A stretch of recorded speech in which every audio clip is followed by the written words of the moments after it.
Sa modernong digmaan, hindi na sapat ang makapal na bakal at malalaking baril.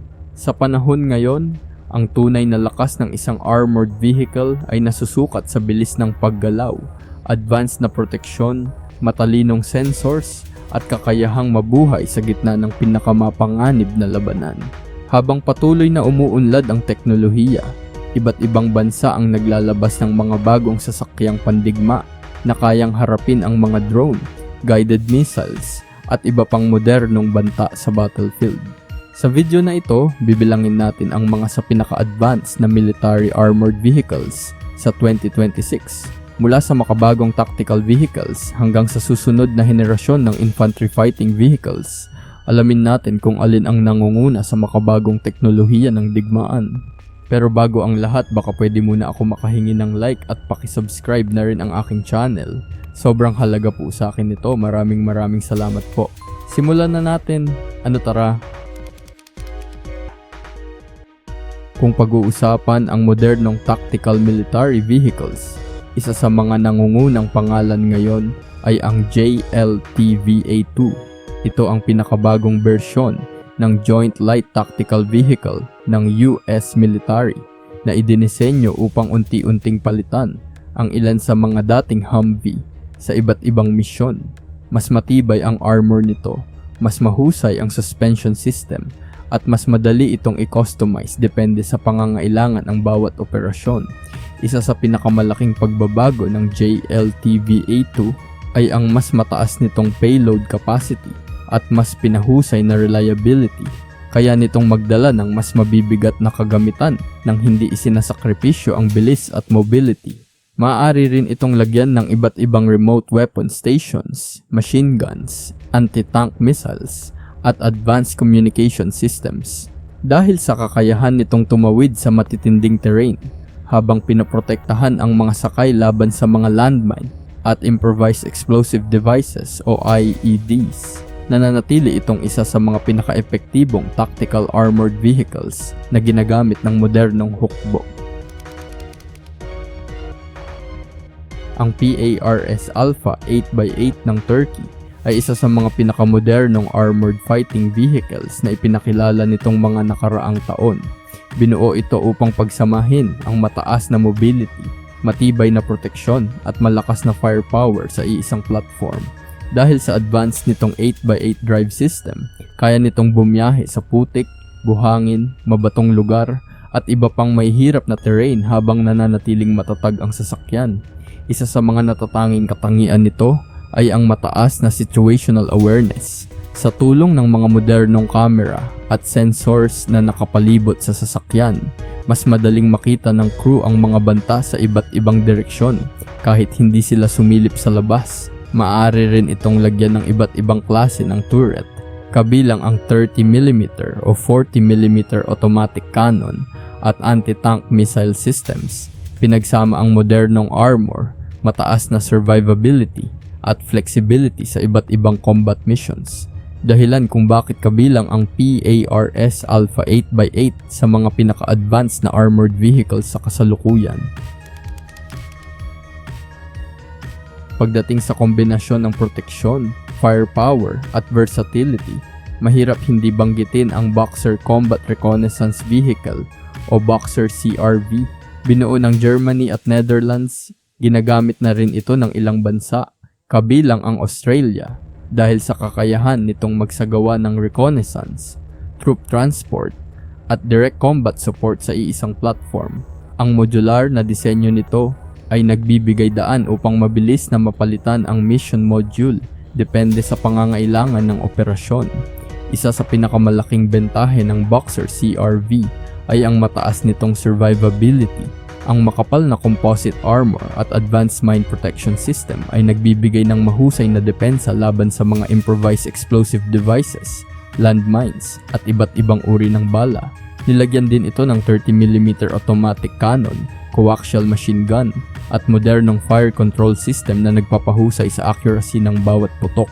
Sa mahusay nitong mobility at tibay sa matitinding kondisyon, napatunayan ng Boxer CRV na isa ito sa mga pinakarespetadong 8x8 armored vehicle sa modernong panahon. Mahigit 3 dekada nang pinatutunayan ng CV-90 ang halaga nito sa iba't ibang hukbo sa Europa. Ngunit ang CV-90 Mark IV ang pinakamoderno at pinakamakapangyarihang bersyon nito hanggang ngayon. Dinisenyo ito upang harapin ang mga bagong hamon sa battlefield, kabilang ang mga drone, anti-tank missiles at high-intensity combat. Dahil sa mas malakas nitong makina at upgraded suspension, mas mabilis at mas mahusay itong gumalaw sa iba't ibang uri ng terrain kumpara sa mga naunang modelo. Hindi lamang mobility ang pinahusay sa Mark IV, nilagyan din ito ng Advanced Digital Battlefield Management System na nagbibigay ng real-time information sa crew upang mas mabilis nilang matukoy at matugunan ang mga banta. Maaari rin itong lagyan ng 35mm o 50mm automatic cannon, active protection system, at iba't ibang modernong sensors para sa mas mataas na situational awareness. Dahil sa balanse ng firepower, proteksyon, at makabagong teknolohiya, nananatiling isa ang CV-90 Mark IV sa pinakamahusay na infantry fighting vehicles na ginagamit at pinagkakatiwalaan ng maraming bansa sa kasalukuyan. Isa sa mga pinakamalalaking dahilan kung bakit kinikilala ang AS-21 Redback ay ang tagumpay nito sa isa sa pinakamahigpit na military competition sa mundo. Dinisenyo ng South Korean company na Hanwha Aerospace, napili ang Redback para sa Australian Army matapos nitong mapabilib sa serye ng matitinding pagsusuri sa firepower, mobility, at crew protection. Ipinapakita lamang nito na hindi sapat ang pagiging moderno. Kailangan din nitong mapatunayan ang kakayahan sa aktwal na military standards. Ang Redback ay may advanced composite armor, active protection system, at modernong sensors na nagbibigay ng mas malinaw na situational awareness sa crew. Karaniwan itong armado ng 30mm automatic cannon, coaxial machine gun, at maaaring lagyan ng anti-tank, guided missiles depende sa mission. Sa loob naman ay may digital battlefield management system na tumutulong sa mabilis na komunikasyon at target coordination. Dahil sa mahusay nitong balanse ng proteksyon, firepower at mobility, isa ang AS-21 Redback sa pinakarespetadong infantry fighting vehicles ng bagong henerasyon. Kung may isang infantry fighting vehicle na mabilis na nakilala sa buong mundo nitong mga nakaraang taon, yun ay ang Lynx KF-41 ng Rheinmetall. Dinisenyo ito bilang isang highly modular combat vehicle na kayang iangkop sa iba't ibang misyon, mula sa troop transport hanggang sa direct combat support. Dahil sa flexibility nito, naging isa ito sa mga pinag-uusapang armored vehicles sa international defense exhibitions at military modernization programs. Ang Lynx KF-41 ay nilagyan ng makabagong armor protection, advanced fire control system, at iba't ibang electronic sensors na nagbibigay ng malaking kalamangan sa battlefield. Ang pangunahing sandata nito ay isang 35mm automatic cannon na kayang harapin ang parehong armored at aerial threats, habang maaari rin itong lagyan ng anti-tank, guided missiles para sa mas mabibigat na target.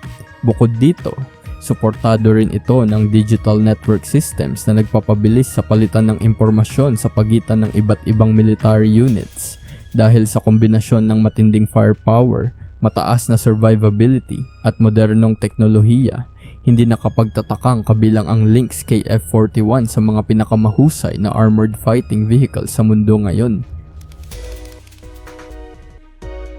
Sa loob ng maraming dekada, naging pangunahing infantry fighting vehicle ng US Army ang Bradley. Ngunit habang mas nagiging moderno ang digmaan, kailangan din ng mas makabagong kapalit. Dito ipinanganak ang XM30 Mechanized Infantry Combat Vehicle, isang next-generation combat vehicle na idinisenyo upang magbigay ng mas mataas na firepower, mas matibay na proteksyon, at mas advanced na digital technology para sa mga sundalo sa hinaharap.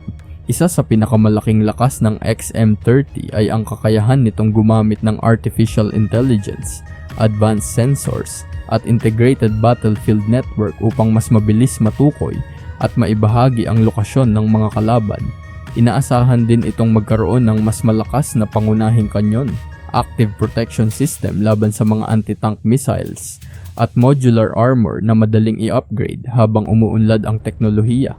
Bagamat nasa development phase pa ito, malinaw na ang XM30 ang magiging isa sa pinakamahalagang armored vehicles ng US Army sa mga susunod na taon. At sa ating number 1 spot ay ang Rheinmetall KF-51 Panther, isang main battle tank na itinuturing ng marami bilang isa sa pinakamodernong tangke sa buong mundo. Unang ipinakilala ng German defense company na Rheinmetall, ang KF-51 ay hindi lamang simpleng upgrade ng mga naunang tangke.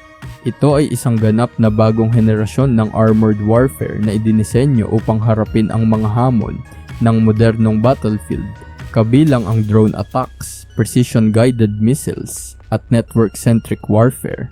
Ang pinakamalaking tampok nito ay ang 130mm smoothbore cannon na mas malakas kaysa sa karaniwang 120mm gun ng maraming kasalukuyang main battle tanks.